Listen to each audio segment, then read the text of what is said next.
Muy buenos días, tengan todos, amados hermanos.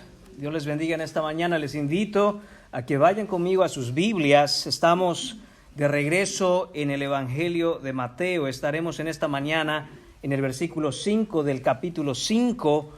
Esta es la tercera parte de la miniserie dentro de esta gran serie que es las bienaventuranzas. El título de este mensaje es Los mansos. Vamos a leer, hermanos, sin embargo, los versículos del 1 al 5 para tener un poco del contexto que, hemos ya predicado antes, pero han pasado un par de semanas sin que toquemos Mateo. Así que, hermanos, dice así la bendita palabra del Señor.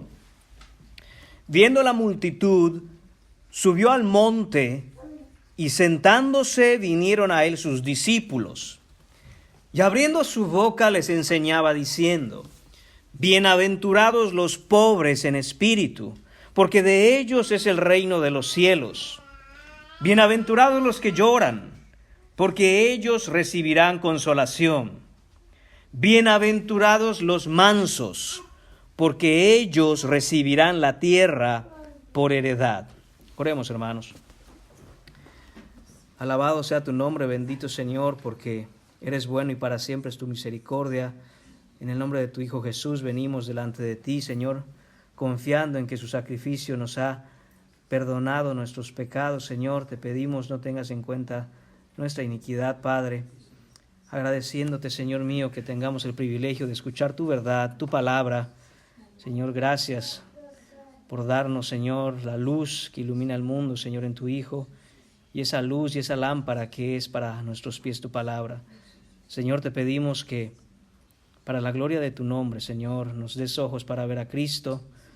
Señor, trae salvación, trae transformación, Señor, que podamos crecer, Señor, en mansedumbre, Señor, como este texto nos dice que todo cristiano debe ser. Te lo pedimos en el nombre de Jesús. Amén. Pueden tomar asiento, hermanos míos. En esta mañana, como he dicho ya, volvemos a las bienaventuranzas, esas palabras iniciales del Sermón del Monte, donde Jesús, el Rey de Reyes, revela la forma de vivir de su reino. Hemos aprendido ya, hermanos, o debimos haber aprendido ya, que primero, estas declaraciones, estas bienaventuranzas no son sugerencias, no son mandamientos, no son ordenanzas, sino que son virtudes que debemos reunir si somos cristianos. No son virtudes que debemos reunir por nuestra fuerza para poder entrar al reino de los cielos, sino, hermanos, que estas son las marcas divinas de quienes pertenecen a Cristo y que reflejan su propio carácter y su gracia. Segundo, también, hermanos míos, debimos haber aprendido que cada bienaventuranza va en contra de la corriente del mundo.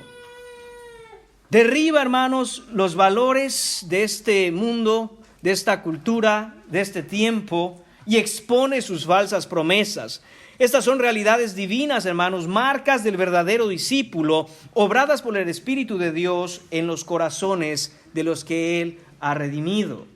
Tercero, hermanos, en esta serie ya hemos visto que las bienaventuranzas tampoco son dichos al azar, sino una progresión espiritual, cada una originándose naturalmente de la anterior. Son los eslabones, hermanos, que forman la cadena de oro de una vida redimida. En la primera bienaventuranza escuchamos la impactante declaración: bienaventurados los pobres en espíritu, porque de ellos es el reino de los cielos. Y es aquí, hermanos, donde todo comienza. Es ahí donde el discípulo nace, con el reconocimiento de nuestra bancarrota espiritual ante Dios. Hermanos míos, no tenemos nada que ofrecer, nada que reclamar, nada que traer delante de Dios, excepto nuestra necesidad de ser salvados. En la segunda bienaventuranza, hermanos, aprendimos y escuchábamos que bienaventurados son los que lloran, porque ellos recibirán consolación. Cuando el Espíritu Santo nos abre los ojos a la profundidad de nuestro pecado y a la ofensa que ese pecado es para un Dios santo, nuestros corazones se quebrantan en arrepentimiento. Y es en ese dolor y ese llanto en donde encontramos el dulce consuelo de la gracia de Dios, ese perdón que fluye de la cruz de Cristo. Y ahora, hermanos, en esta mañana, en la tercera bienaventuranza, Jesús nos lleva aún más profundamente. Él dice, bienaventurados los mansos, porque ellos recibirán la tierra por heredad. Hermanos, y las primeras dos bienaventuranzas abordan cómo nos vemos delante de Dios, pobres de espíritu y afligidos por el pecado. En esta tercera bienaventuranza comenzamos a ver la revelación de cómo debemos vivir ante los demás. La verdadera pobreza en espíritu y la tristeza piadosa producen una vida en mansedumbre. Esta mansedumbre, hermanos, es una fuerza infinitamente poderosa, al mismo tiempo tremenda, pero silenciosa, que se somete a Dios y que no busca hacerse con el poder del brazo de la carne. Así, hermanos, que no debemos confundir en ningún momento la mansedumbre con debilidad.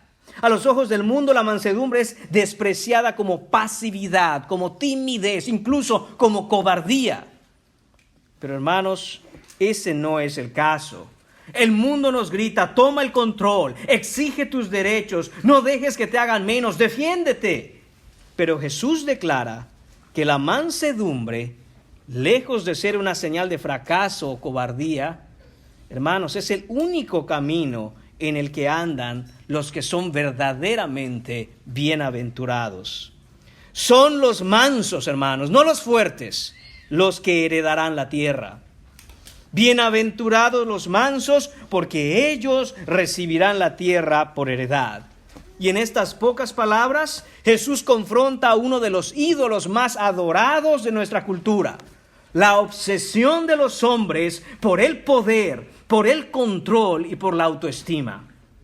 El mundo valora el dominio, pero Cristo declara que son los mansos, los gentiles, los amables, los humildes, los que se olvidan de sí mismos, los que son verdaderamente bienaventurados.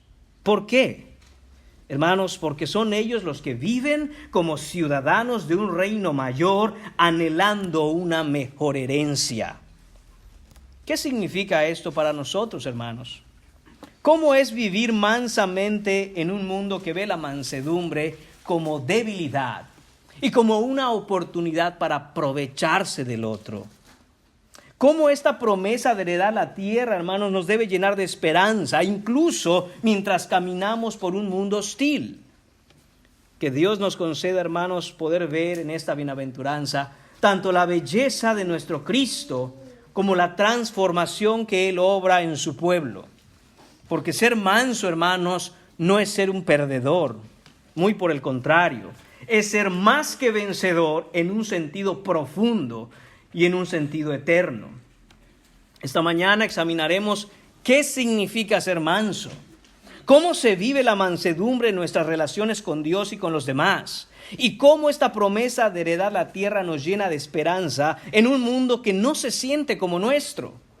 Pero lo más importante, hermanos, es que veremos que la mansedumbre está perfectamente encarnada en Jesucristo, que vino no a ser servido, sino a servir, no a combatir, sino a reconciliar, no a condenar, sino a salvar. Oremos entonces, hermanos, pidiendo al Espíritu de Dios que abra nuestros corazones para recibir esta palabra y que seamos todos transformados a la imagen de aquel que las pronunció. Dividiremos el texto, hermanos, en tres partes. Veremos la procedencia, la práctica y la promesa. Esto es, la procedencia de la mansedumbre, la práctica de la mansedumbre y la promesa de la mansedumbre. Empieza el texto, por supuesto, hermanos, diciendo bienaventurados los mansos. Punto número 1 esta mañana, la procedencia. ¿De dónde procede? ¿De dónde surge? ¿Dónde se origina un corazón manso, hermanos? Jesús declara que los mansos han sido bendecidos. No que serán bendecidos a causa de su mansedumbre, sino precisamente porque ya han sido bendecidos. Eso provoca en sus corazones el ser mansos. Esta es la raíz de la mansedumbre, hermanos. Un corazón transformado por la gracia. Es imposible ser manso sin antes haber sido bendecido con la salvación que Cristo ofrece. Es esa transformación por su gracia que un corazón llega a ser manso. La característica de que se nos habla en esta bienaventuranza surge, hermanos, se origina como el resultado lógico de las dos anteriores. El que no es pobre en espíritu no llorará a causa de su pecado, y el que no se duele a causa de su condición caída no sabe lo que es la mansedumbre, no puede ser manso. Vamos a hablar primero, hermanos, de qué no es mansedumbre, para de una manera empezar a dejar claro lo que no es y después hablar de lo que es la mansedumbre. Primero que nada, hermanos, mansedumbre no es ser pasivo. Mansedumbre no es ser tímido. Tampoco lo es el ser callado, no es ser cobarde. Mansedumbre, hermanos míos, no es ser débil. Ni siquiera, hermanos, en el más estricto sentido de la palabra, mansedumbre no es ser una persona amable, no es ser de un trato fácil, no es ser complaciente. Aunque esas últimas cosas pudieran ser de alguna manera relacionadas con un carácter manso, hermanos, no eso es lo que constituye la mansedumbre. La mansedumbre, hermanos míos, no es una cualidad natural. Es decir, ningún ser humano nace con esa cualidad en su ser. Y sin venir a Cristo, sin nacer de nuevo, sin ser transformados por su gracia, ningún corazón de ningún ser humano tiene mansedumbre ahí. No estamos frente a una disposición natural del hombre.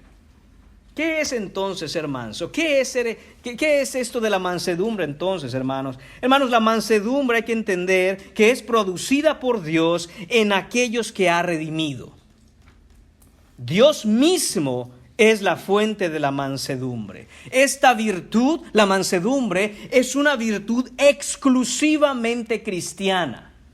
No se encuentra en ningún otro tipo de personas, en ningún otro tipo de filosofía, en ningún otro tipo de ideas, en ningún otro tipo de religión. La mansedumbre es exclusiva del cristianismo, porque procede del mismo corazón de Dios y es trasplantada e implantada en los que Él ha adoptado como sus hijos. Él es el que pone mansedumbre en los corazones de aquellos que Él redimió. La mansedumbre es concedida, hermanos, en el instante mismo del nuevo nacimiento de una persona. Y recuerde que el nuevo nacimiento es lo que nos define como cristianos. Nadie puede ser cristiano sin antes haber nacido de nuevo. Y es en ese nuevo nacimiento en donde el Señor entonces concede, da, otorga, pone, implanta en el corazón de ese nuevo creyente mansedumbre. Ahora, hermanos, si bien esto es cierto, también es cierto que es necesario desarrollar esa cualidad. Porque, hermanos, recibimos del Señor de pura gracia esta virtud de la mansedumbre al momento de creer en Cristo. Pero, hermanos, hay que desarrollarla. La mansedumbre surge básicamente, hermanos, de tener un entendimiento correcto de uno mismo. En ese entendimiento correcto de uno mismo y con esa nueva virtud, nos daremos cuenta que todo cristiano, todo nacido de nuevo, todo aquel que cree en Cristo, tiene uno o mucho trabajo para desarrollar esa virtud, o muchísimo trabajo para desarrollar esa virtud. Pero nadie puede decir, a mí no me da trabajo desarrollar mansedumbre. Hermano, yo nací por algún motivo, eso de la mansedumbre se me da de una manera tan fácil. No, hermanos, es un trabajo arduo en el corazón del cristiano. Es tanto la actitud como la conducta que tenemos respecto a Dios y respecto a los que nos rodean. En ese sentido, hermanos, la mansedumbre debe entenderse como una virtud relacional, es decir, la podemos identificar, ver, conocer, practicar en relación con los demás.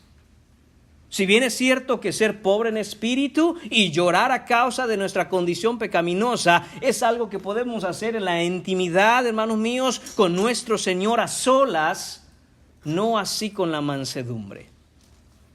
De modo que todo cristiano está llamado a vivir en relación con sus hermanos Y es ahí donde ejercitará esa mansedumbre. El cristiano que quiere ser el llanero solitario jamás podrá desarrollar esta virtud y muchas otras virtudes de la vida cristiana. Pero nos referimos a esta en particular en esta mañana. Hermanos, todos nacemos y cuando nacemos en lo natural, nacemos con músculos. Los niños van creciendo y empiezan a moverse y se mueven porque tienen músculos. Pero hermanos, para que un hombre sea fuerte, debe ejercitarse.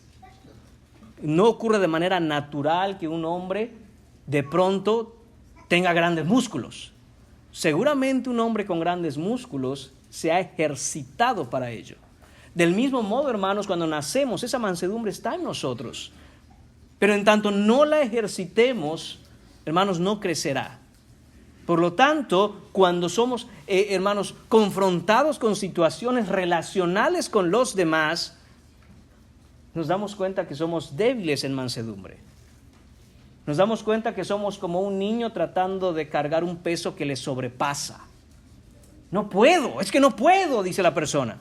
Claro, nunca te has ejercitado en esta virtud. Es imposible poder ser manso ante una situación que lo demanda cuando nunca te has preocupado precisamente en ejercitarte en ella.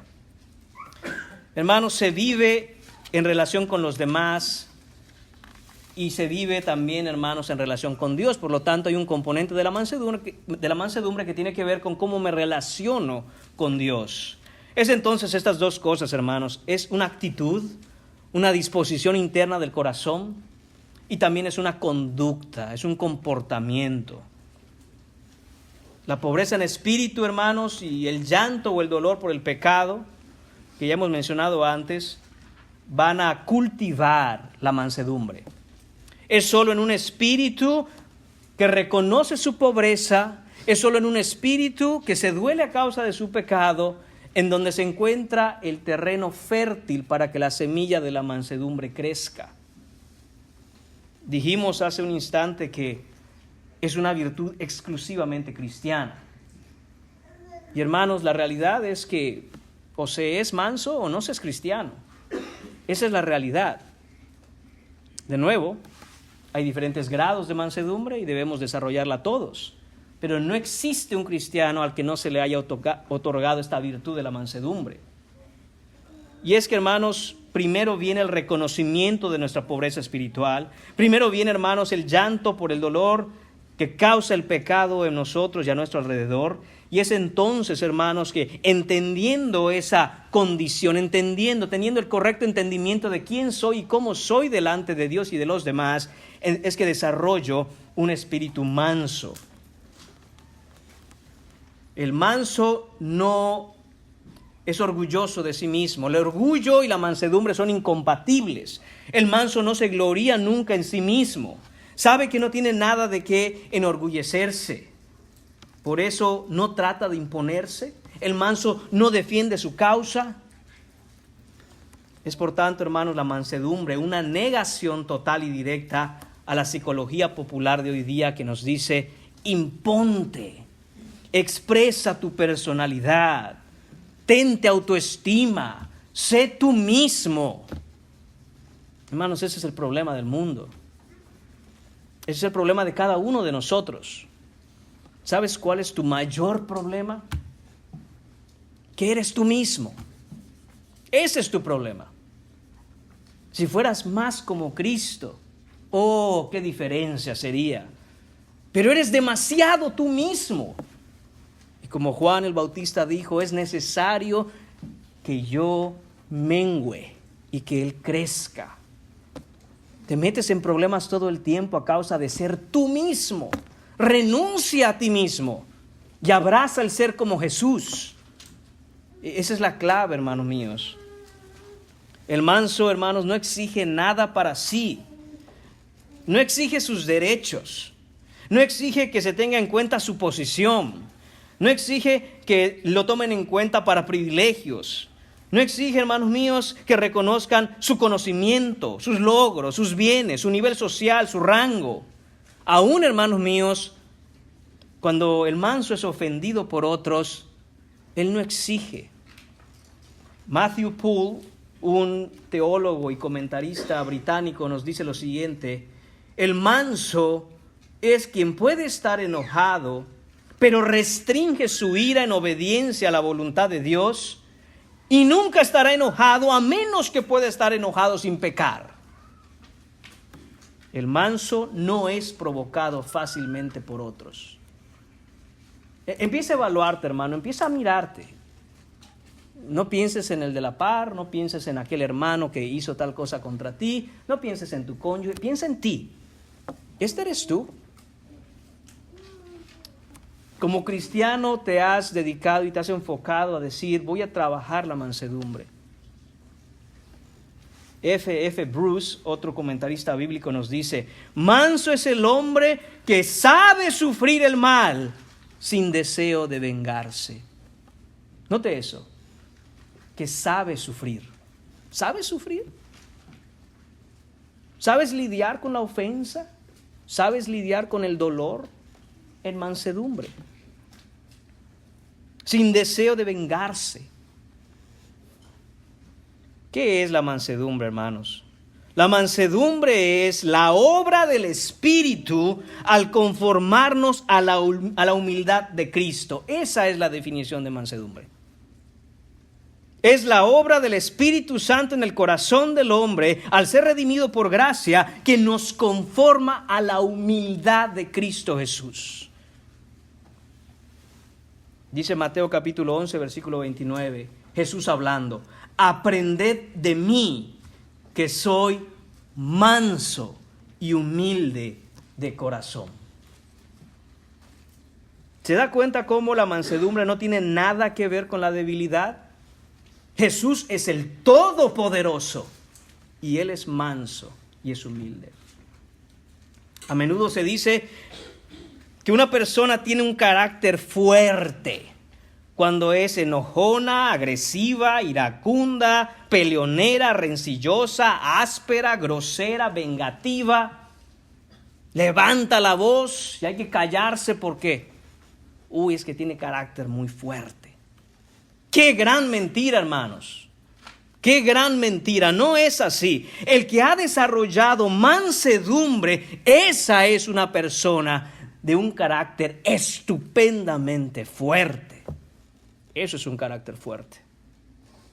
Porque es capaz de controlar sus más horribles y bajas pasiones. Se controla.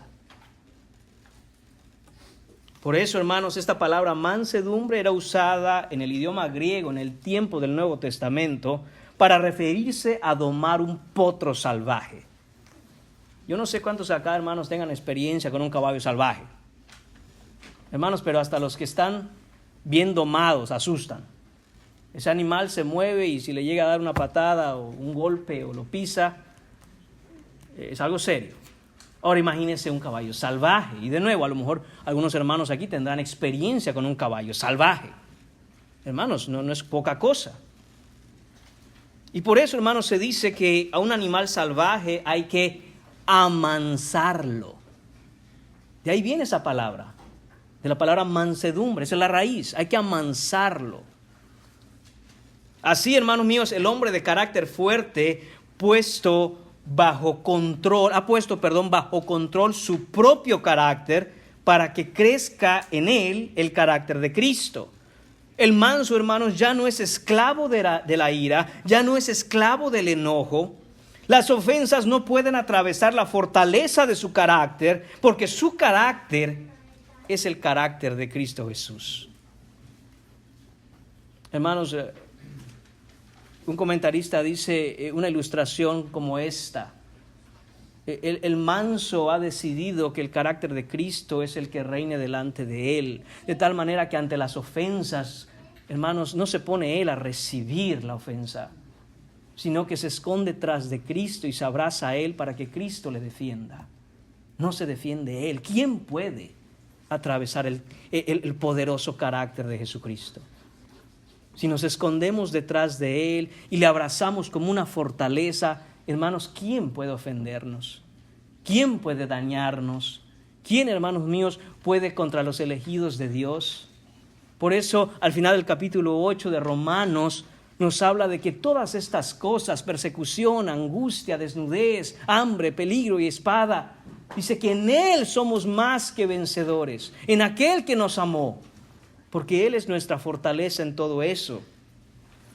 Permítame, hermanos, citarle de nuevo Mateo 11:29, pero ahora lo voy a hacer en su contexto más inmediato. Voy a leer los versículos del capítulo 11 de Mateo, del 28 al 30.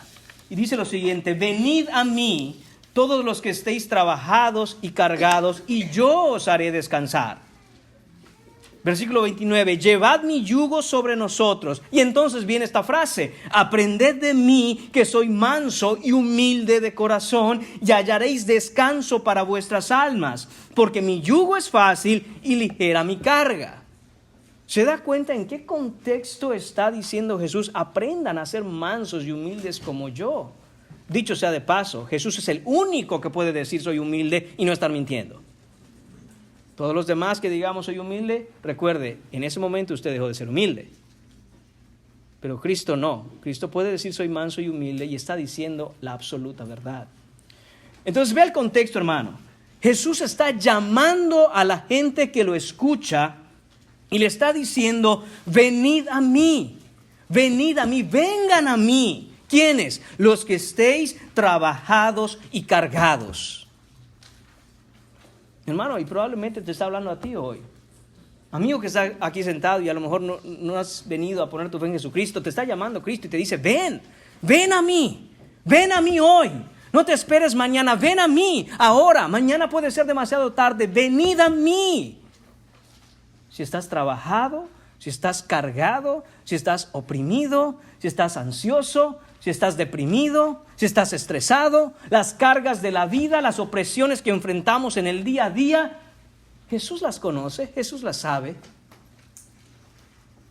La enfermedad del siglo XXI, el estrés. Y en segundo lugar probablemente está la depresión. Dice Jesús, yo conozco la solución a eso. Yo conozco la cura. Porque yo soy la cura, dice Jesús. Venid a mí. Venid a mí. No la vas a encontrar distrayéndote.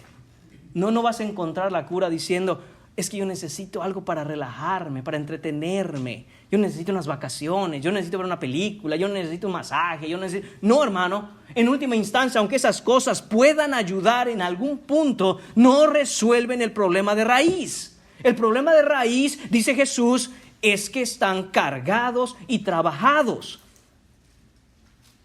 ¿Y cuál es la cura que da Jesús al venir a Él? Dice: llevad mi yugo sobre nosotros. Y entonces es que dice: aprendan de mí a ser mansos y a ser humildes. Y entonces el resultado de eso es: y hallaréis descanso para vuestras almas. Las personas, hermanos míos, que viven estresadas, que viven deprimidas, que viven con un montón de cargas, con un montón de cosas, Jesús nos dice: este es el diagnóstico. Ni son mansos, ni son humildes. Porque si fueran mansos y humildes, hallarían descanso en mí para sus almas. Hermanos míos, los mansos son los únicos que van a encontrar descanso. Los humildes que aprenden, note Jesús que está diciendo: aprended de mí. Y esto es lo que también de alguna manera refleja lo que el comentarista Matthew Poole decía. Ellos han aprendido a sufrir.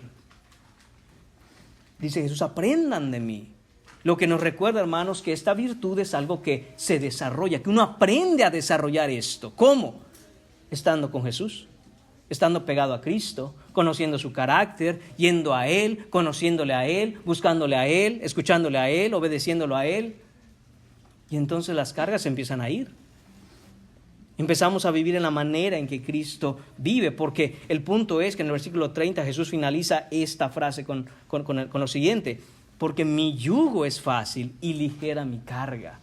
Dice Jesús: porque yo sé que la carga que ustedes llevan es muy pesada, es pesadísima. Nadie niega eso. Nadie está diciendo, no, vivir en este mundo es sencillo. Nadie está diciendo, las cargas de este mundo son fáciles de llevar. Jesús está diciendo que las cargas que llevan son pesadas. Pero ¿por qué no reconoces que no tienes fuerza? Mansamente, humildemente, ven a Jesús, tira tus cargas y di, Señor, yo no puedo con esto. No, nos empeñamos, hermanos míos, en que tiene que ser como yo diga y tiene que ser ahora. Señor, dame paciencia, pero dámela ya. Hermano, es imposible. Nos rendimos a Cristo y entonces llevamos su yugo sobre nosotros. Y entonces ese yugo que Él pone sobre nosotros es un yugo de cuidado, es un yugo de amor, es un yugo de gracia. Y ese yugo, dice Él, es ligero y es fácil de cargar. Hermanos, es necesario aprender de Él, lo que nos lleva al segundo punto en esta mañana, la práctica. Esta es la práctica de la mansedumbre. En otras palabras, hermanos, ¿cómo vivir mansamente en un mundo hostil? ¿Cómo podemos vivir practicando la mansedumbre en un mundo, hermanos míos, que es violento, que es duro? El miércoles platicábamos en nuestra reunión de oración muchas cosas, todas ellas valiosas, todas ellas para nuestra edificación, mirar cómo estamos de manera individual, personal, como iglesia. Y uno de nuestros hermanos, al finalizar esta sesión, puntualizó de una manera muy exacta, ok, pero en lo práctico, ¿qué se hace? Amén por eso. Porque podemos, hermanos míos, seguir hablando y teorizando y filosofando, si usted quiere, acerca de la mansedumbre, pero en lo práctico, ¿qué? Hermanos, y de esto se trata este punto. Vamos a ver qué es esto en la práctica. Hermanos, dos son los aspectos que constituyen la virtud de la mansedumbre de manera fundamental. Estos dos aspectos podemos considerarlos ser las dos piernas que hacen avanzar el alma del hombre por el camino de la santificación. Es decir, si uno no se ejercita su mansedumbre en estos dos aspectos que vamos a mencionar, no podemos seguir creciendo en semejanza a Cristo Jesús. Sin el ejercicio de estos dos componentes de la mansedumbre, no vamos a crecer como cristianos. ¿Cuáles son esos dos aspectos? Primero, hermanos, está la mansedumbre para con Dios. Y en segundo lugar está la mansedumbre para con los demás. Así que iniciemos con el primero de esos dos aspectos de la práctica de la mansedumbre. Mansedumbre para con Dios, hermanos, es aquí donde inicia y se origina la virtud de la mansedumbre. Ya hemos hablado de dónde se origina, viene de Dios mismo. Hermanos, es en una correcta relación con Dios que un hombre llega a ser manso. Por eso dijimos que los cristianos tienen la virtud de la mansedumbre y el que no es manso no es cristiano.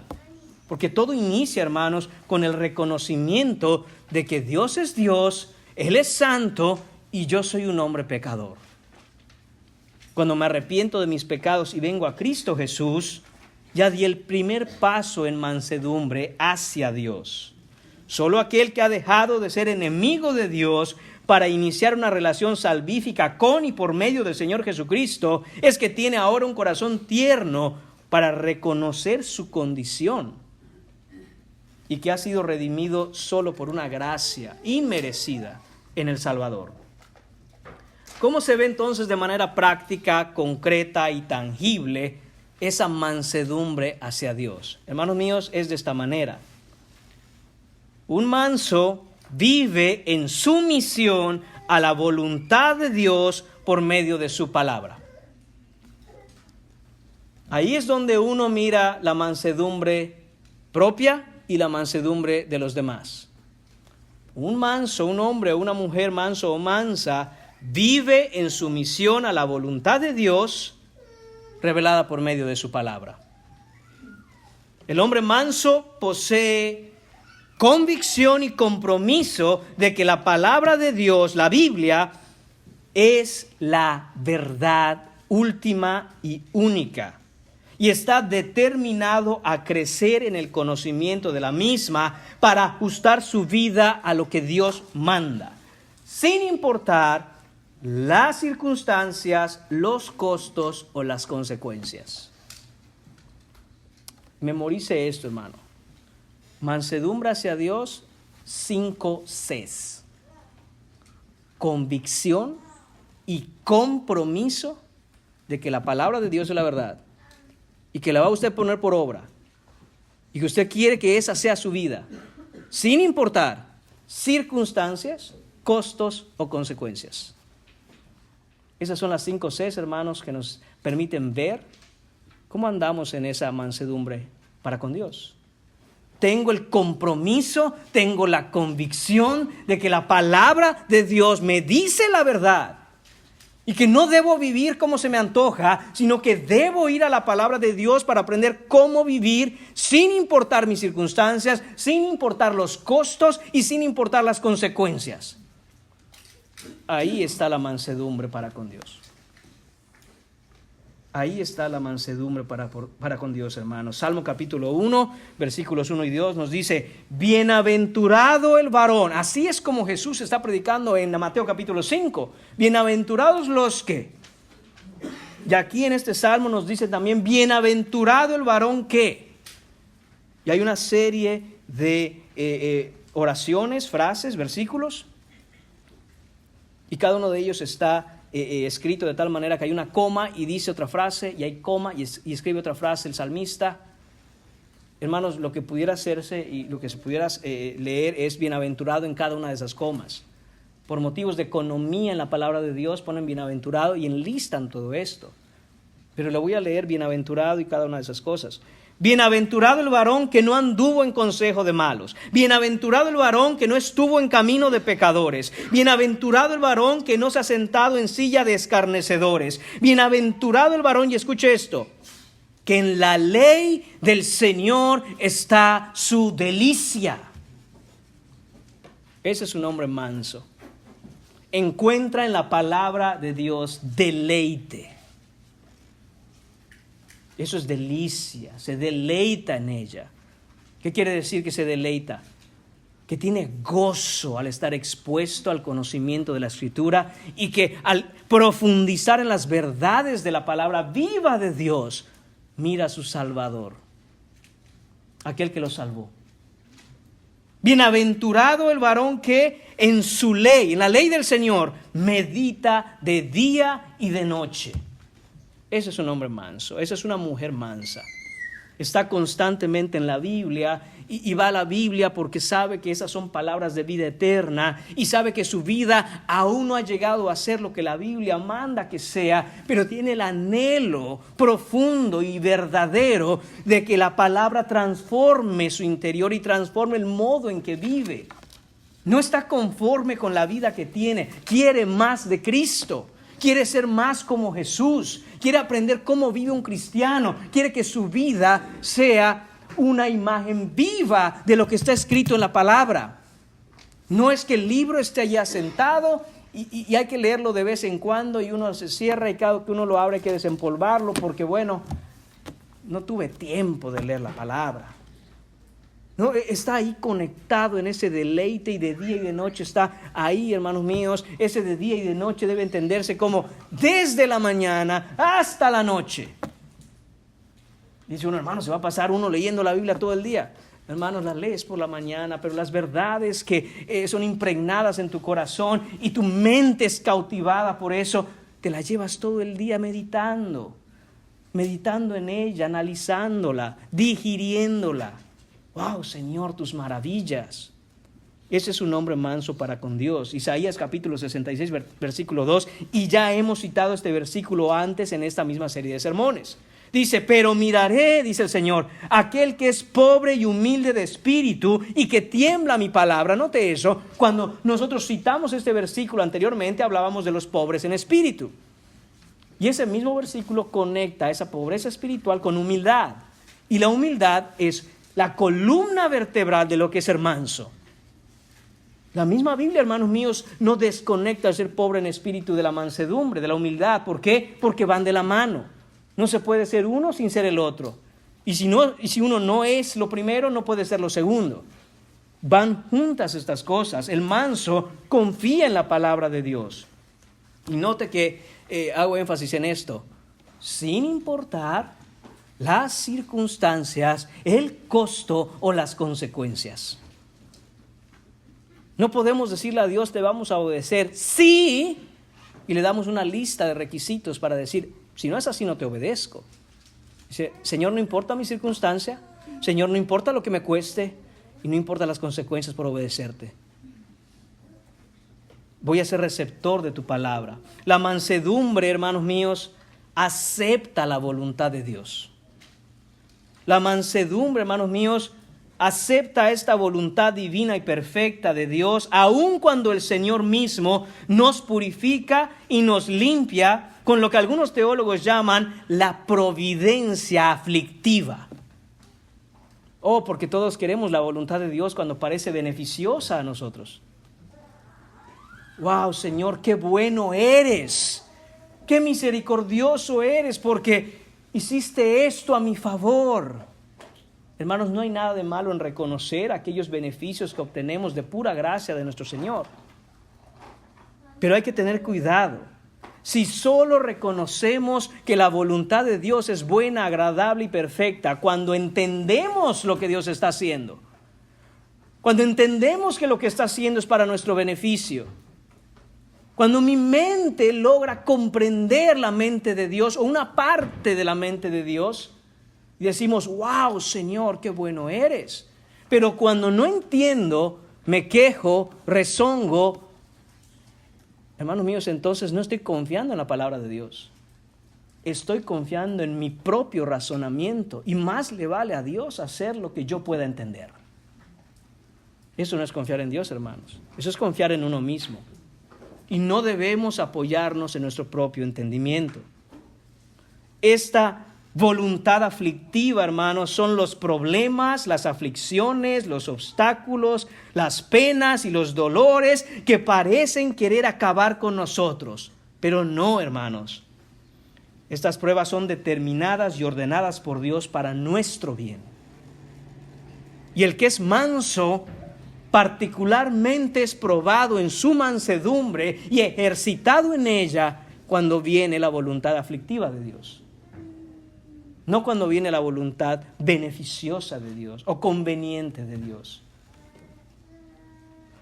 Hermanos, es fácil para una mujer sujetarse a su marido, someterse a él como la Biblia dice, cuando el marido le dice, mujer, aquí está esta tarjeta sin límite de crédito, ve y gástatela en el mall en lo que quieras. Y esa mujer va muy feliz y se está sometiendo a su marido. Es que él me dijo que yo me la gastara toda y vamos a darle porque hay que sujetarse al marido. No es ahí donde somos probados, hermano. Eso cualquiera lo hace. Pero es en los momentos en donde el marido falla y es áspero. Es el momento en donde el marido tiene una opinión que no le agrada a la mujer. Es en los momentos en donde el hombre, hermanos míos, por cualquier motivo no está mostrando a Cristo. Que la mujer es probada en su sujeción. Del mismo modo, hermanos, nosotros como hijos de Dios somos probados en nuestra mansedumbre hacia Él cuando nos sujetamos y sometemos aún en los momentos en donde Dios está trabajando y ejercitando con su voluntad aflictiva nuestra mansedumbre. Mire lo que dijo Job en capítulo 1, versículos 21-22, después de ser profundamente afligido. Desnudo salí del vientre de mi madre y desnudo volveré allá. Jehová dio y Jehová quitó, sea el nombre de Jehová bendito. Dice el versículo 22, en todo esto no pecó Job, ni atribuyó a Dios despropósito alguno. Eso es lo que hizo Job. Perdió su casa, sus tierras, su ganado, sus hijos, su economía, todo. ¿Y qué hizo Job? Él reconoció que todo eso había sido recibido por pura gracia de parte de Dios. Por eso él dice, el Señor dio. Y ahora el Señor quitó. Sea bendito su nombre. También en Job, hermanos, pero en el capítulo 13, ahora en el versículo 15 dice: aunque él me matare, en él esperaré. Esto es mansedumbre, hermanos. Esto es mansedumbre para con Dios. Señor, yo no sé qué estás haciendo, pero mi vida te pertenece. Haz con ella lo que mejor te pareciere, porque para eso tú eres Dios, no yo. Y si tú decides quitarme la vida, Señor, en ti esperaré. Esto es mansedumbre para con Dios, hermanos. ¿Y qué decir de nuestro Señor Jesucristo en Lucas capítulo 22, versículo 42? En Getsemaní, el santo, el que no tiene pecado, el Hijo perfecto, es cargado con todos los pecados de su pueblo. Y Jesús dice: Padre, si quieres, pasa de mí esta copa, pero no se haga mi voluntad, sino la tuya. Esto es mansedumbre para con Dios, hermanos. El manso recibe la enseñanza de la palabra de Dios con gozo. El manso, hermanos míos, sabe que recibe palabras de vida eterna cada vez que se le predica, cada vez que se abre la Biblia, cada vez que hace un devocional, cada vez, hermanos míos, que va a leer la palabra de Dios. Es manso en su corazón, en su actitud para recibir la verdad. Es disciplinado en el estudio de la palabra, no para saber más información, sino para conocer más a su Salvador. Hermanos, porque a veces también es cierto que es posible que algunos crezcan en una idolatría a la formación e información teológica, pero carezcan por completo de la transformación bíblica.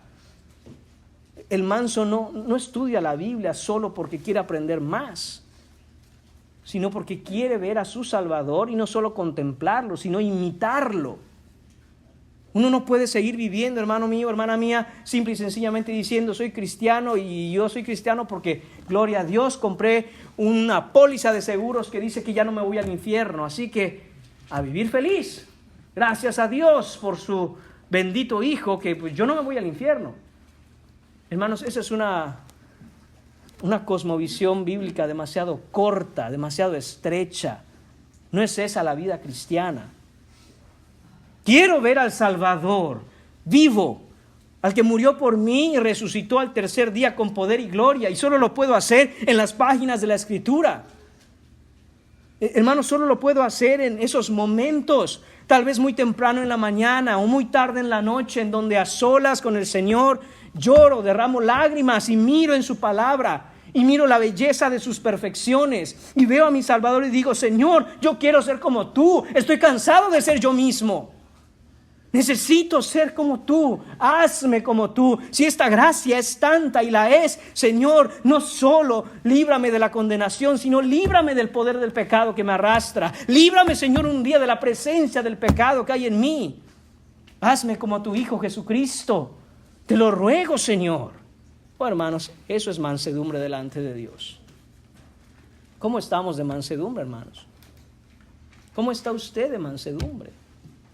La está trabajando, se ha puesto a pensar en esto y dice: Señor, necesito ser manso. No puede ser que a la primera que me digan, el grito. No puede ser que a la primera que las cosas salgan como yo no quiero, la pelea, el enojo. Muchas veces, hermanos, uno como cristiano no se acerca a algunos hermanos a decir: hermano, mire, hay esto con usted, necesitamos hablar, creo que hermano necesita crecer en esta área, porque uno no sabe con qué le va a salir, hermano. ¿Será que se va a ofender? ¿Será que le va a dejar de hablar? ¿Será que...? ¿Por qué? Porque sabemos que la mansedumbre, aunque con todos, hermanos míos, ya hemos dicho ya, es necesario trabajar eso. Hay algunos que necesitan extra trabajo, hermanos, en ser mansos y humildes de corazón como Cristo. Hermanos, un corazón manso no solo tiene como objetivo estar en la palabra como una costumbre, sino porque desea crecer en gracia. El manso se ha rendido ante Dios, hermanos, y sabe que lo que el Señor dice en su palabra es la verdad.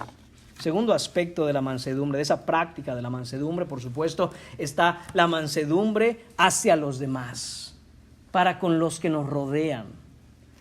Los mansos evidencian la mansedumbre para con Dios en cómo se relacionan con aquellos que le rodean. No solo, hermanos, la mansedumbre para con aquellos que nos rodean evidencia nuestra mansedumbre para con Dios, sino que prueban que vivimos en mansedumbre para con Dios. De otro modo, no puede decir una persona, yo he desarrollado mansedumbre para con Dios, si no se ve mansedumbre para aquellos que le rodean. Da prueba de que tienen una relación con Dios en sujeción y mansedumbre a su voluntad por medio de su palabra. Se mira, se ve en el trato que esas personas tienen con los demás. ¿Cómo trata a sus hermanos en la iglesia? ¿Qué piensa acerca de ellos? ¿Cómo trata a las personas en su hogar? ¿Cómo trata a sus hijos? ¿Cómo los educa? ¿Cómo trata a las personas en su trabajo? ¿Cómo se relaciona con otros seres humanos? ¿Cómo el cristiano manso lidia con los inconversos? Hermanos, ahí se ve qué tipo de mansedumbre tiene esa persona para con Dios. Ahí tú puedes identificar cómo está tu mansedumbre. Es el diagnóstico. ¿Cómo estás tú de mansedumbre para con Dios? ¿Cómo eres manso con los demás? Filipenses capítulo 2, versículo 3. Nada hagáis por contienda o por vanagloria, antes bien con humildad, estimando cada uno a los demás como superiores al mismo. ¿Así tratas a los demás? ¿Así piensas de ellos? ¿O tú los miras por debajo del hombro? Porque tú estás aquí, mira, y los demás andan por allá. No, hermanos. El texto nos dice que debemos estimar. Fíjese que no dice solo que los debemos tratar como superiores. Que debemos estimarlos como superiores a nosotros. Es decir, que de buen ánimo podamos ver a los demás y nos alegremos cuando vemos a nuestros hermanos.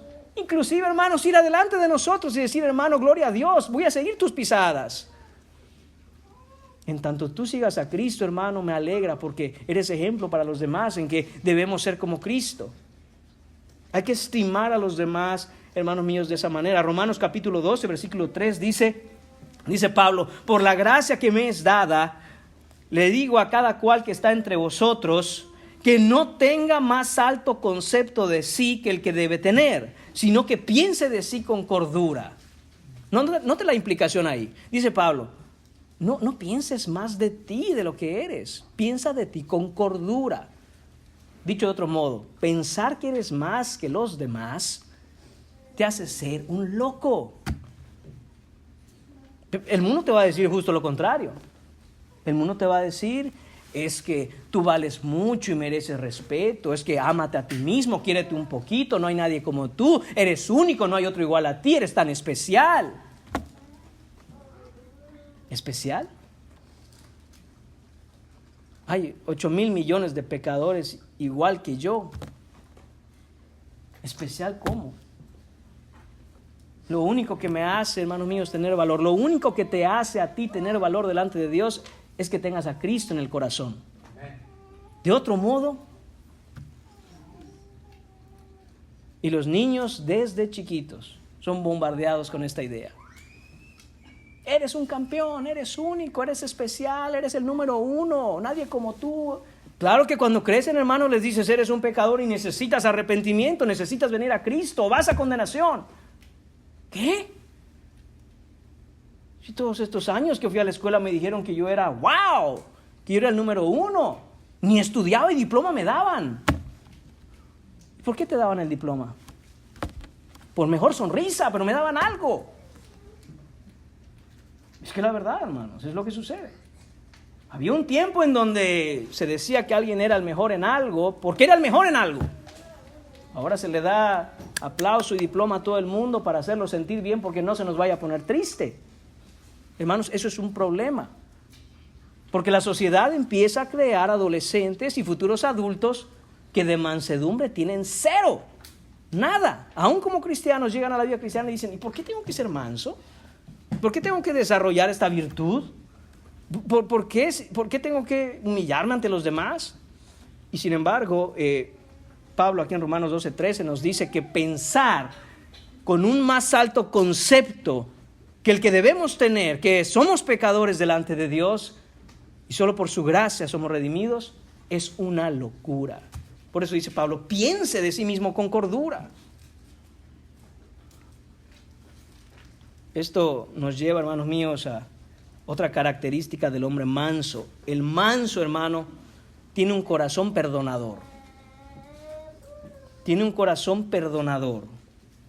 Dice Colosenses 3:13, soportaos unos a otros, ¿escuchó eso? Soportaos unos a otros y perdonaos unos a otros, si alguno tiene queja contra otro, de la manera que Cristo os perdonó, así también hacedlo vosotros. ¿Cuál es el objetivo cuando un hermano ofende a otro? Si tú eres la parte ofendida, hermanos, no estamos negando que a veces van a ocurrir cosas en donde se nos ofende. Se nos trata injustamente, se nos trata de una manera que no debiera ser entre cristianos. Pero, ¿cuál es el objetivo? Quiero que tengas bien clara la mira y el objetivo en todo esto. Esa es la oportunidad designada y determinada por Dios para que tú practiques el perdón con el que Él te perdonó. Y cuando haces eso, te pareces más a Él. Entonces piensa constantemente en que cuando seas ofendido por alguna cosa, cuando seas herido en tu corazón por algún motivo, en la iglesia, entre los hermanos, ora por tu hermano, practica el perdón de Cristo y gózate, porque de esa manera Cristo te está haciendo más como Él. Y gloria a Dios el día, hermanos, que lleguemos al cielo con Él y digan, este hombre o esta mujer perdonó como Cristo perdonaba. Perdonó como Cristo. No en la perfección que Cristo perdonó, no con la profundidad que Cristo perdonó, pero sí con la misma actitud, con la misma intención de no causar una división, sino de traer reconciliación. Eso es de cristianos. En Mateo capítulo 18, versículos 21 y 22, Pedro le dice al Señor, seguramente escuchó esta enseñanza. En Colosenses Pablo solo está repitiendo lo que ya se había enseñado antes. Cuando Pedro escucha esto, entonces dice que se le acerca al Señor y dice, Señor, ¿cuántas veces perdonaré a mi hermano que peca contra mí? Ok, dice Pedro, entiendo, vamos a perdonar como Cristo nos perdonó, está bien, hagámoslo. ¿Cuántas veces, Señor? Digo, nada más para saber, porque también, ¿cuántas veces? Jesús es claro y directo, hermanos. Después de que Pedro dice esto, le pregunta, hasta 7, como diciendo, dime que con 7 bastan. Y dice el Señor, Jesús le dijo, no te digo hasta 7, sino aún 70 veces 7.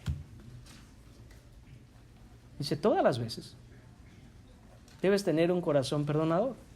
No guardes rencor. El cristiano que es manso, que debe ser manso, que debe desarrollar esta virtud, no puede ser rencoroso, no puede ser vengativo. Ahora, hermanos, también es cierto que hay que hacer una aclaración aquí. Porque algunos esperan que el cristiano reciba todos los abusos malintencionados de los impíos que se aprovechan de esta virtud cristiana. Así que cuidado. Y hacemos esta aclaración porque Jesús hizo esta aclaración. En Mateo capítulo 10, versículo 16, dice el Señor, he aquí yo os envío como ovejas en medio de lobos. Aquí ya no estamos hablando de entre hermanos, aquí estamos hablando de que un inconverso, un impío, uno que no cree en Jesús, cuando ve que el cristiano es manso, dice, lo tiene que hacer porque es cristiano.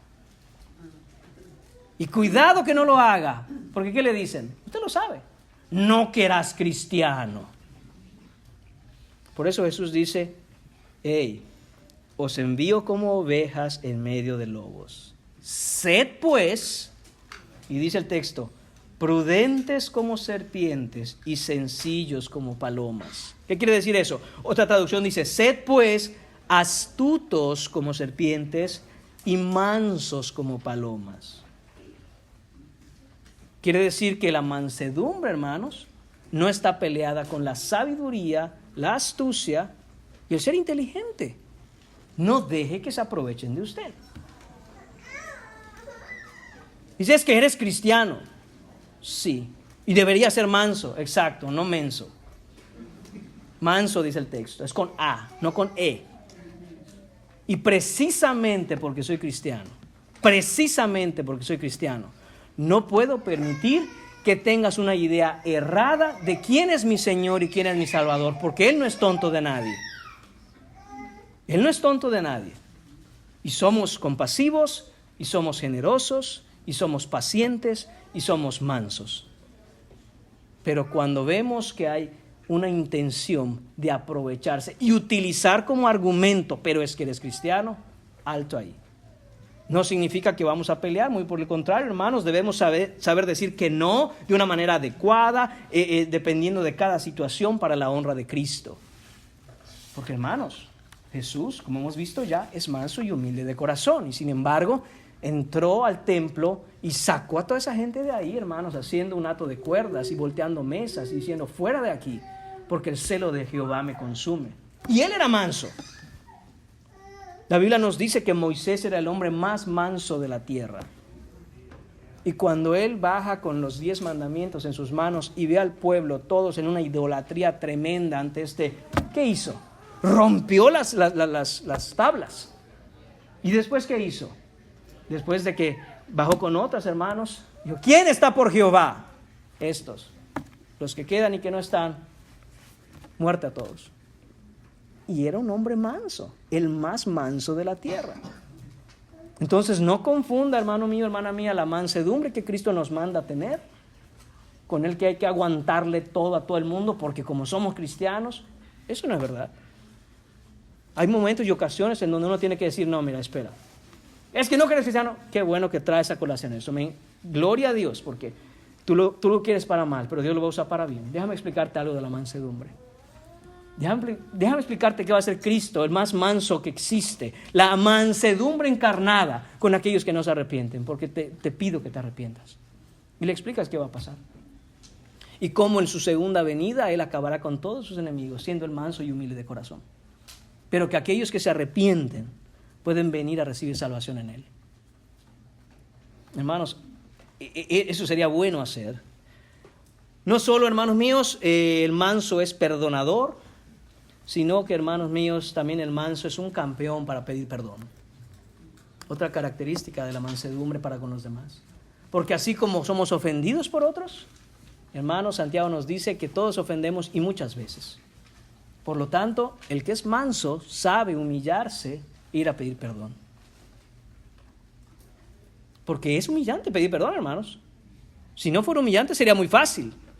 Pero como nos pega en lo más profundo de nuestro ego,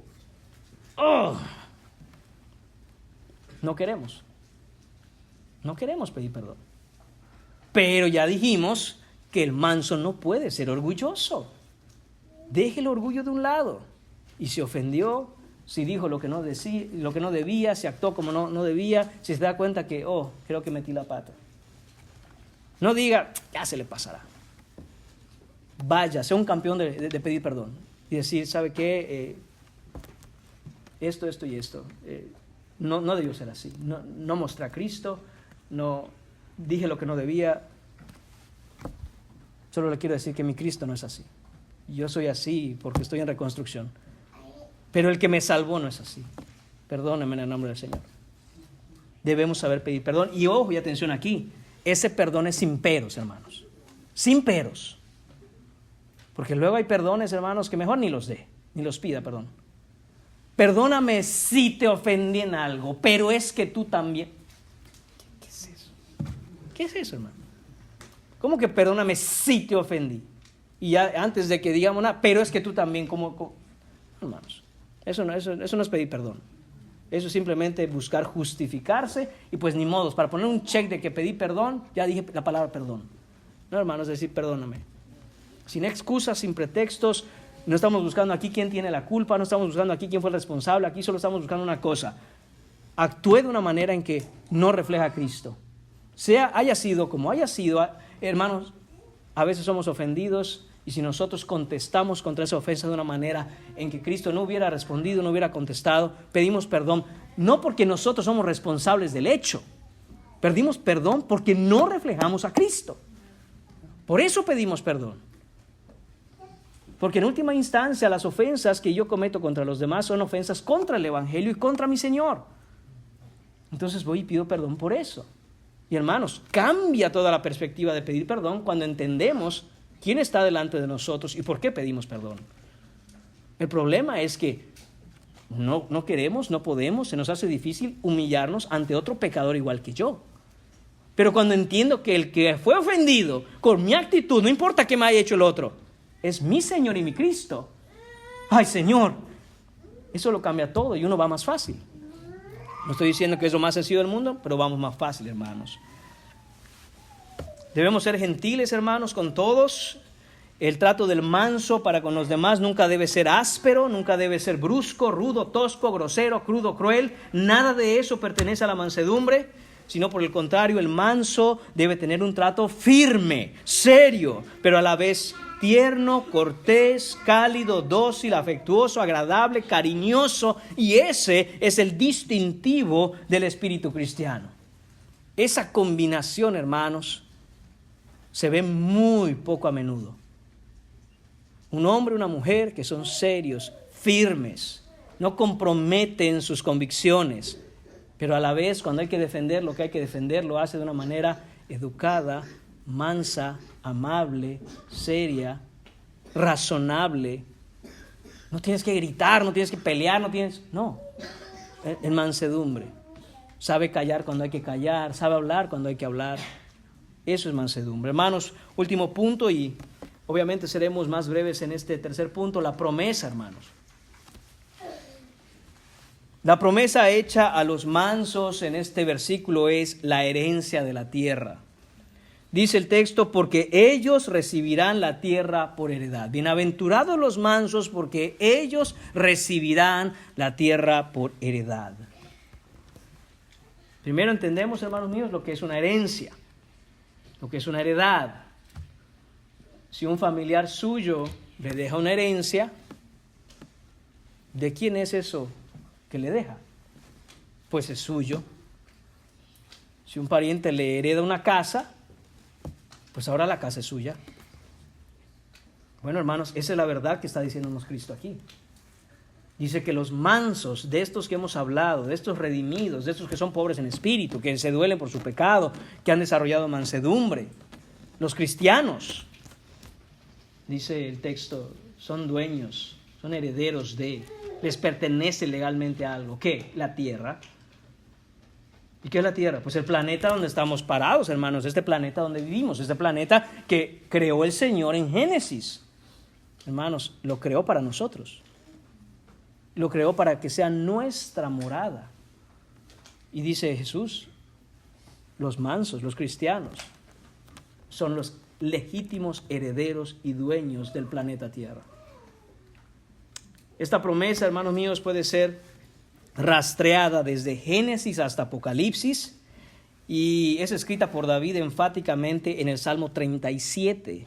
En varios de sus versículos, David es inspirado por Dios a recordárnosla. En el versículo 3 dice, confía en Jehová y haz el bien y habitarás en la tierra y te apacentarás de la verdad. Versículo 9, los malignos serán destruidos, pero los que esperan en el Señor, ellos heredarán la tierra. Versículo 11, los mansos heredarán la tierra y se recrearán con abundancia de paz. Versículo 18, conoce el Señor los días de los perfectos y la heredad de ellos será para siempre y para siempre. Versículo 22, los benditos de él heredarán la tierra, los malditos de él serán destruidos. Versículo 29, los justos heredarán la tierra y vivirán para siempre sobre ella. Versículo 34, espera en el Señor y guarda su camino, él te exaltará para que heredes la tierra cuando sean destruidos los pecadores. Y esto lo verás, yo Jehová.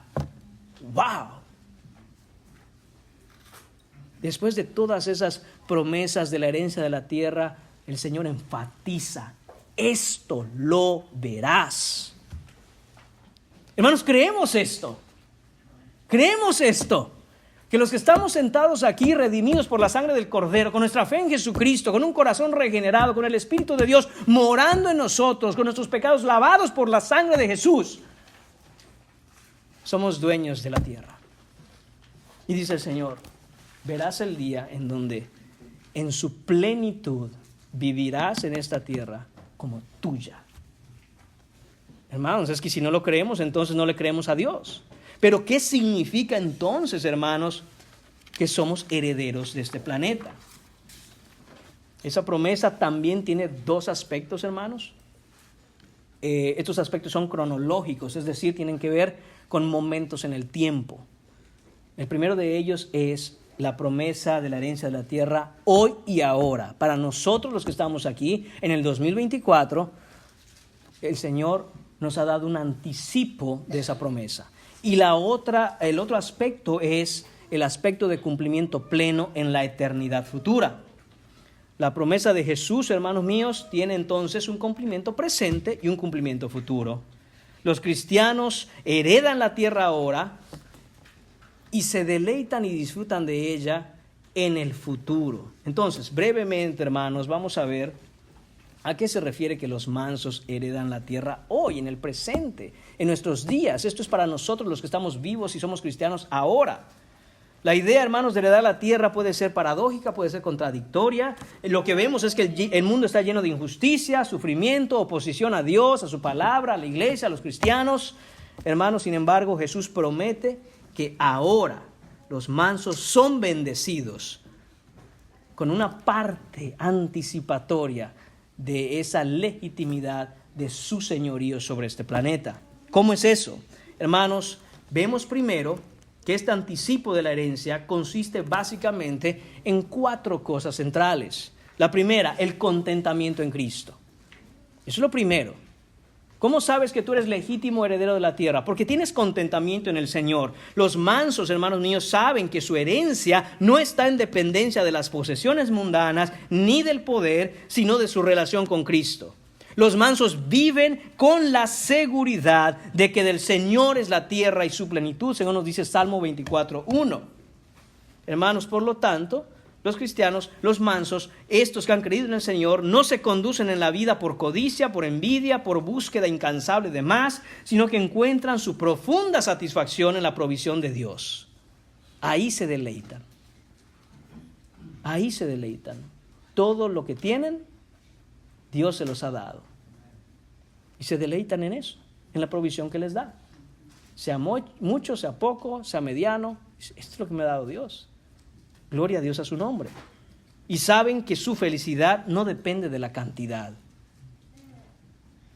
La felicidad, hermanos, no puede estar definida por cuánto tienes o por el consumo que puedas llevar a cabo, sino en tu relación con Cristo. Segundo, los cristianos hoy viven en ese anticipo de la herencia de la tierra por el gobierno espiritual.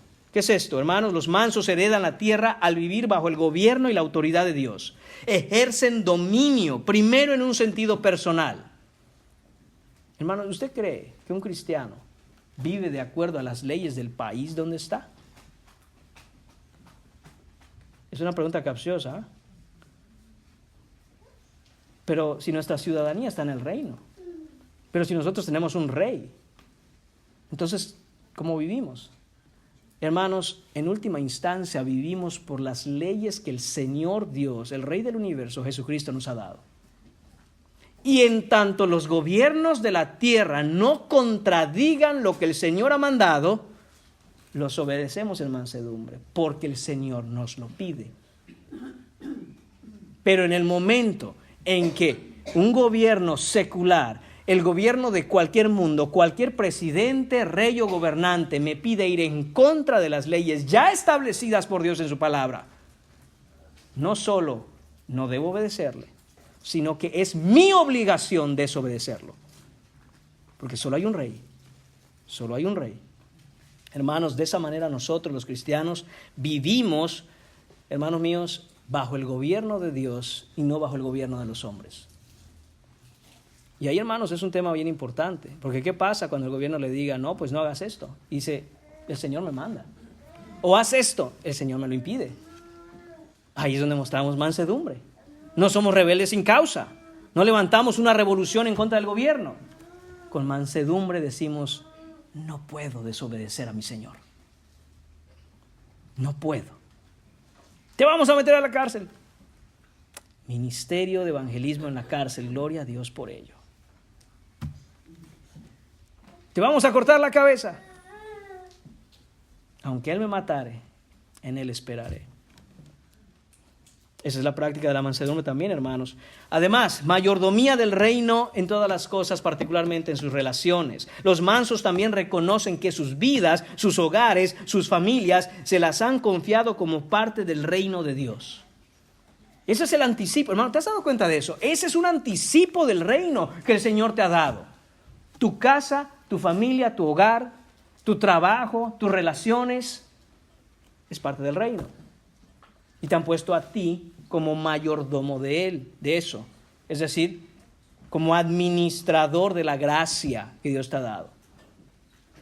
A veces, hermanos míos, desconectamos el hecho de que estar en casa, estar en el trabajo y la manera en que nos conducimos y gobernamos eso que ha puesto el Señor en nuestras manos es de este mundo, y no lo es del reino.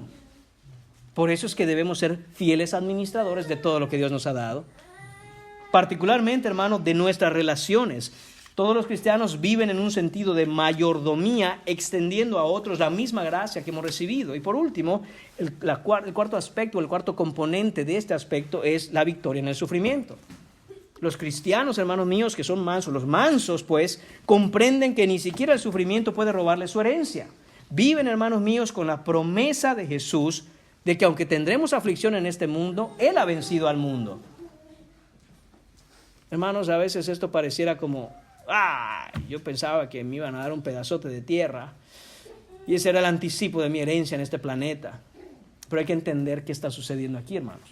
Le voy a poner una ilustración con el propósito de que entendamos cómo está obrando Dios en medio de todas estas cosas. Imagine un hombre que tiene un hijo pequeño y este hombre desea dejar como herencia a su hijo una casa. Este hombre compra una casa y la casa está en malas condiciones, hay que hacerle muchas reparaciones, hay que trabajarle bastante. Él compra la casa y le dice a su hijo, hijo, ven conmigo. Se toma un tiempo diario o cada que puede para junto con su hijo empezar a trabajar en la casa. El padre sabe que al finalizar los arreglos y las reparaciones que se tienen que hacer en esa casa, un día le dirá a su hijo, esta casa es tuya. El niño, aunque se le ha dicho, tal vez no lo entiende del todo.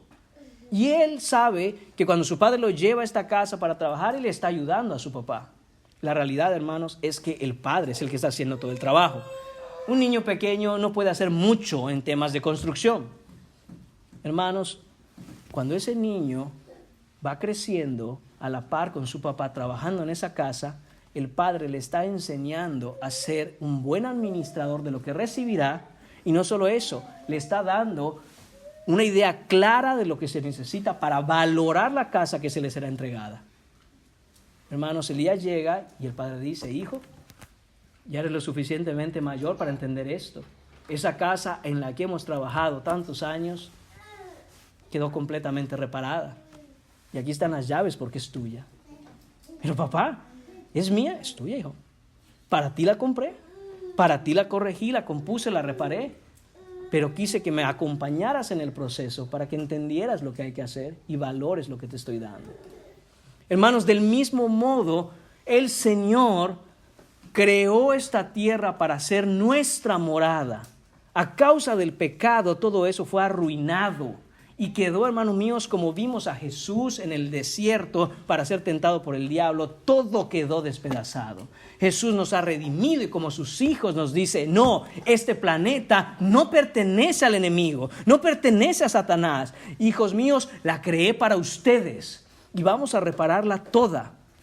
Me van a ayudar a hacerlo y cuando llegue el tiempo será toda de ustedes. De tal manera, hermanos, que es por eso que estas cuatro cosas que les cité es lo que prepara nuestro corazón y nos da, hermanos míos, la práctica, la habilidad y el entendimiento de qué es vivir para el reino, para que en su segunda venida, cuando Cristo vuelva, hermanos, esta tierra sea completamente redimida y nos sea entregada como nuestra morada eterna. Eso es lo que está haciendo el Señor, hermanos. Lo que nos lleva, a su vez, a ese segundo aspecto y último. Gracias por su paciencia, hermanos. Que es la promesa y su cumplimiento en la eternidad. ¿A qué se refiere eso? Hermanos, no nos vamos a quedar con el planeta que tenemos. sino que cuando Cristo vuelva, repito, este planeta será transformado, será redimido y será lo que siempre debió haber sido. Y junto con Cristo, entonces, los cristianos reinarán con Él en gloria.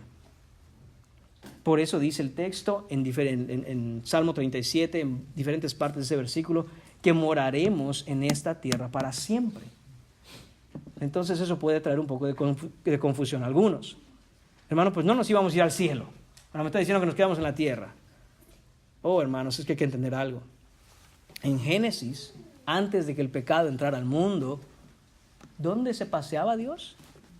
Oh, con Adán y Eva en el huerto de Edén, aquí en la tierra. Pero al momento en que entra el pecado, dice que el pecado hizo separación entre el hombre y Dios. ¿Y qué hizo Dios? Se apartó de este planeta, donde Él había hecho morada con el hombre, donde Él había hecho tabernáculo de Dios con sus hijos. Por eso es que decimos que el pecado separó a Dios y al hombre. Y el cielo y la tierra también fueron separados. No, hermanos, esta tierra no estaba aquí, Dios quién sabe por dónde en el cielo. Eso fue a causa del pecado. Pero en la redención final de las cosas, cuando Cristo vuelva y todo sea redimido, la promesa que vemos, hermanos míos, en toda la Escritura, es que Dios hará morada con su pueblo aquí en la tierra, de tal manera que nosotros, estando con los pies en esta tierra, Dios estará con nosotros, y donde está Dios, ese es el cielo. Y la tierra y el cielo volverán a ser unidos de nuevo, de tal manera que estaremos en el cielo con los pies en la tierra, literalmente. Y es ahí en donde dice el Señor, y yo seré su Dios, y ustedes serán mi pueblo. Hermanos, esa es la esperanza la promesa de la esperanza que Jesús está diciendo cuando dice, bienaventurados los mansos, porque ellos recibirán la tierra por heredad. Hermanos, esa es la esperanza última que tenemos. Y para concluir, hermanos, imaginemos ese día en el que el final de la historia llegue.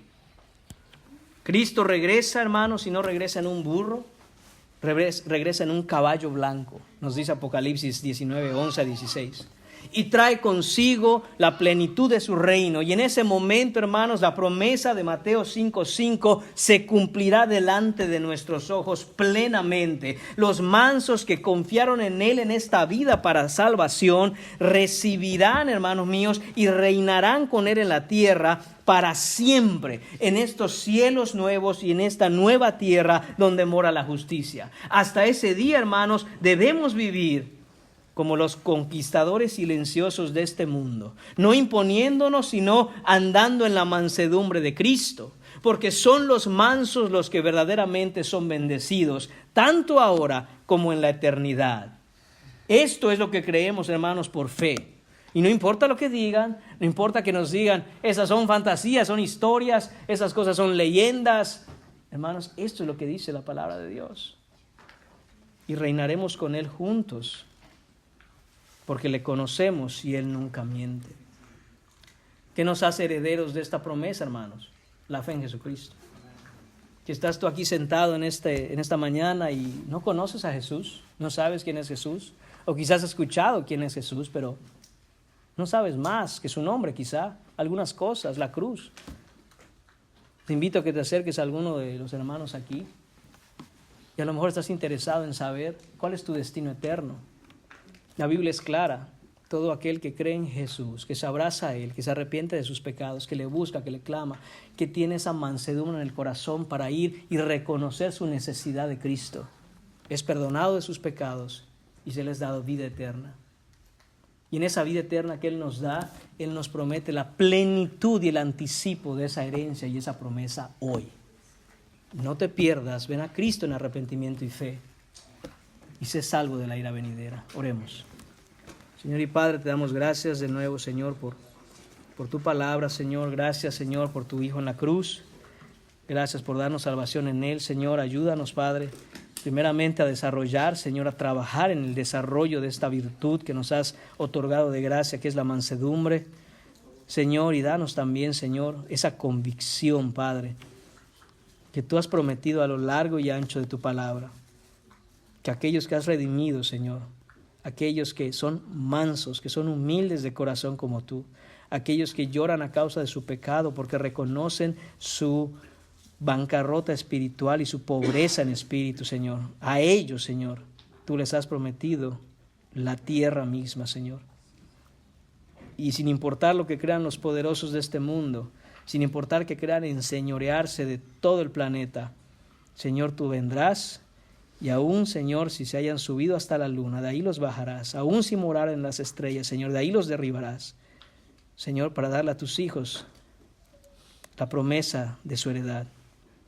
Gracias, Padre, te damos en esta mañana. En el nombre de Jesús te pedimos todo esto.